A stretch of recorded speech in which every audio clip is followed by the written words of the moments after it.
Welcome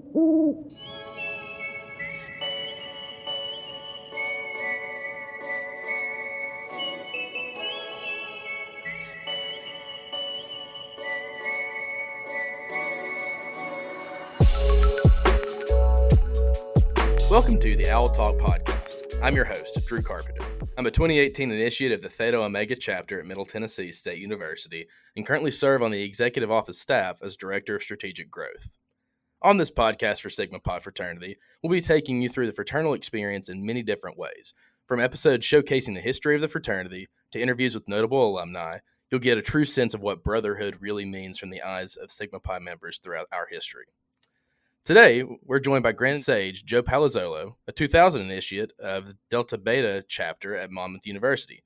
Grand Sage Palazzolo has served the fraternity for many years, including stints as chapter advisor, province archon, Sigma Pi Educational Foundation board member, Grand Second Counselor, and has been the Grand Sage for Sigma Pi since 2018. We'll first be taking a look at some key historical moments in this episode, and we'll take a look at what you can expect in the future as well.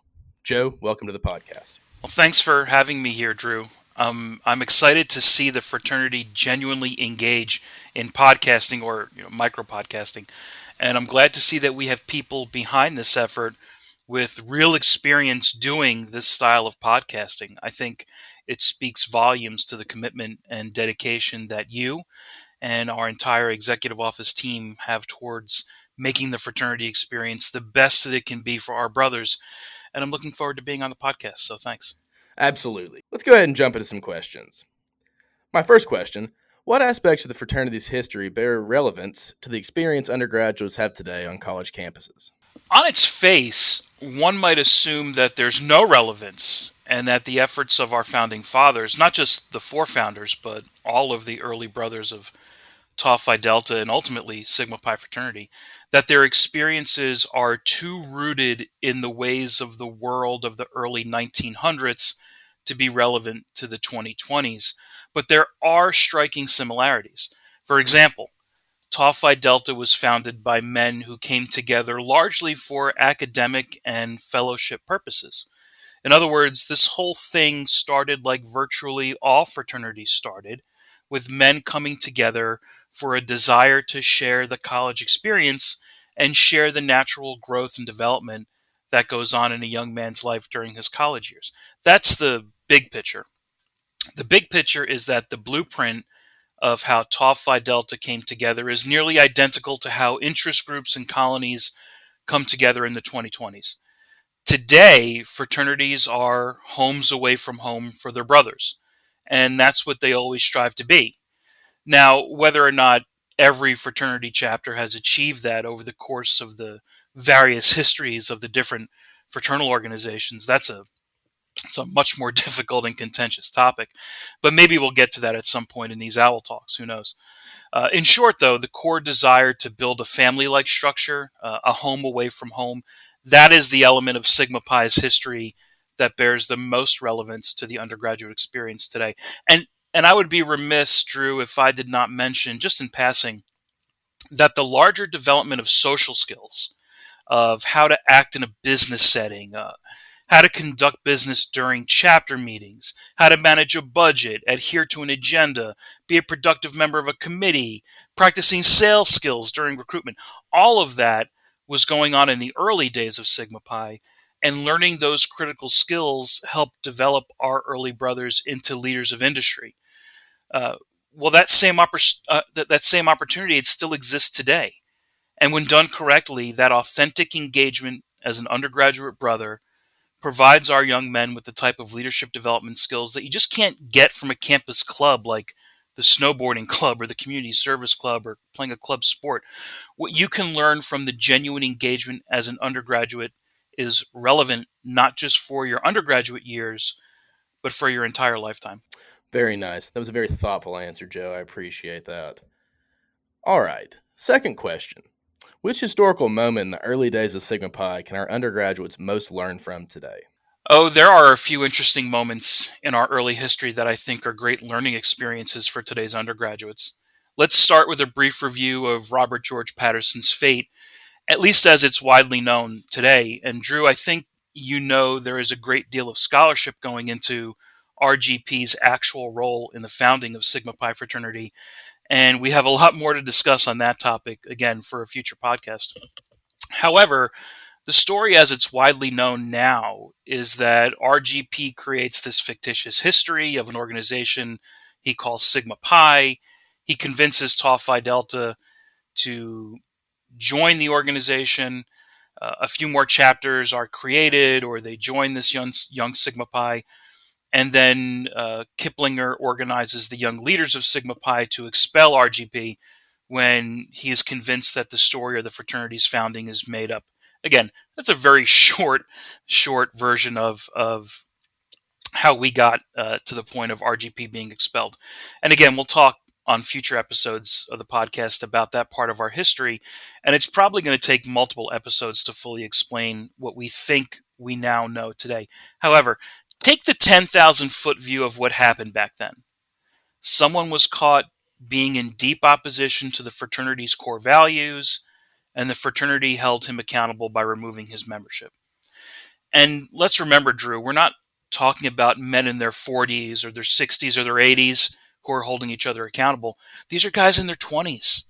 So for our chapter leaders who are listening to this podcast and have those deep internal struggles about what to do with the brother in their chapter who just isn't living up to the fraternity's expectations of brotherhood, hey, 100 years ago, guys about your age expelled the guy who called himself the first president and ultimately the founder of the fraternity. If they had that level of accountability back then, our chapters can surely have that level of accountability now. And then one more important learning moment, Drew, and it's really a series of moments that lead to an ultimate point. You may remember in learning the history of Sigma Pi that the early members of Tau Phi Delta were inspired to become a Greek letter organization by Professor Charlotte Millett after she gave a speech about fraternities on the Vincennes campus. And then at some point thereafter, our brothers were inspired by the mother of our first two initiates, the Bayard brothers. Mrs. Bayard inspired them to adopt Browning's verses from A Death in a Desert. That was to become our motto. And there are similar stories of our early members being inspired by similar academic-rooted events and conversation. There's a lesson there, Drew. And that lesson is that even though fraternities and sororities may sometimes have a strained relationship with the administrative elements of local campuses, there is so much to be learned from the faculty and the academic pursuits on local campuses. The administrative issues that fraternities and sororities face today are generally new. These are new evolutions of the campus infrastructure that have come up over the last several decades. Well, 100 years ago, that infrastructure didn't exist. So the influences on the early fraternity men and sorority women were the campus faculty.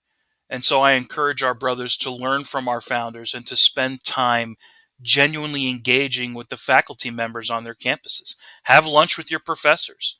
If your chapter has a faculty advisor, then have lunch with that advisor and talk to them about everything under the sun related to the fraternity. That level of engagement helped form and round out the fraternity experience for our founders, and I think it can be a bigger element of Sigma Pi membership today. Absolutely. Joe, we're all familiar with the Patterson episode, but I find it extremely interesting to hear the back end of that story, kind of what took place in later years. Moving on to the third question. In your deep dives into the history of Sigma Pi, what situation did you land on that resonated the most with you? Just a quick aside, wait until we get to those later years of Patterson's life when we discuss that in a future podcast episode. You're going to love it, Drew. Anyway, there's a lot that resonated with me in reviewing our history and taking a bit of a deeper dive. What I've really enjoyed doing is reading the old issues of the Emerald magazine. And I don't know if our listeners know this, but every issue of the Emerald is available on sigmapi.org. You can learn so much from those magazines. And what's great is that they're all primary documents with the actual words and statements of our early brothers. In other words, you're not hearing or reading something second or third hand where the ultimate message may be manipulated or remembered incorrectly. No, instead, you're getting the information directly from the source. And reading the writing of our early leaders is something that I've found both deeply interesting and profoundly related to today's fraternity experience. So let me give you an example. And let me preface this example by providing some context. In your introduction of me earlier, which, by the way, it was very kind of you. I've had all these titles and positions and everything, but I'm just a fraternity guy. I just see myself as a fraternity guy, and I just want the best for our brothers. Nothing more. Anyway, you mentioned that I spent some time as a chapter advisor, and Drew, that was my favorite volunteer position in Sigma Pi, without question. When I'm no longer on the Grand Council, I look forward to being a chapter advisor again, actually. I was chapter advisor for my home chapter, Delta Beta at Monmouth University, from 2003 to 2006, and then again from 2010 until 2016 when I was elected to the Grand Council. I was also chapter advisor for Theta Tau chapter at William Patterson University for a short stint in 2005 and 2006.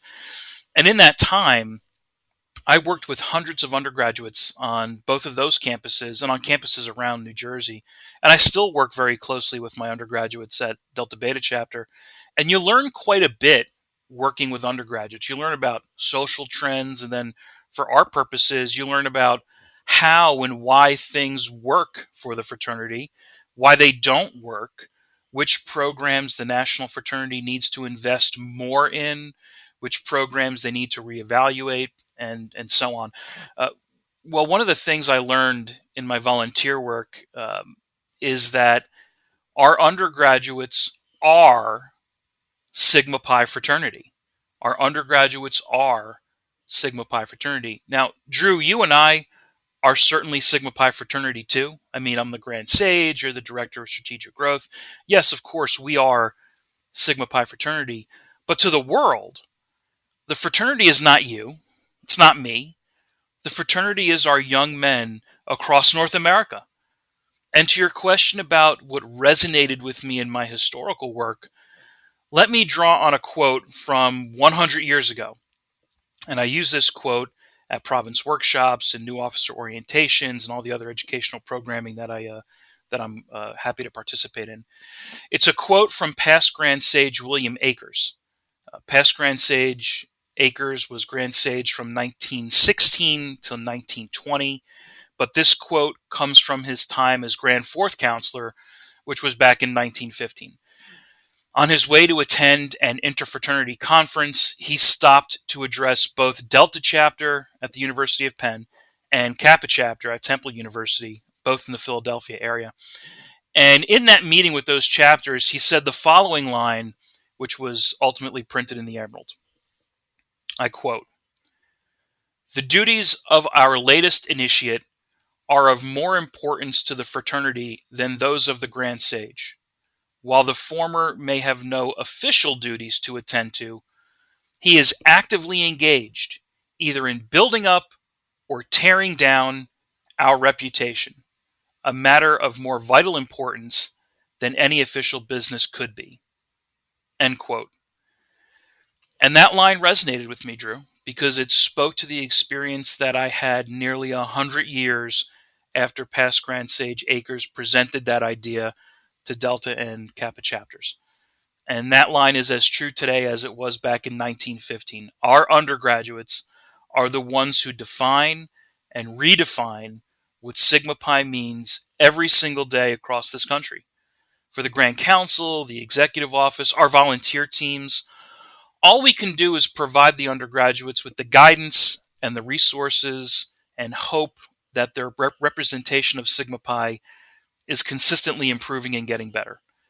And for those chapters who are already operating at a high level, then all we can do is support them in stabilizing and solidifying their existing efforts.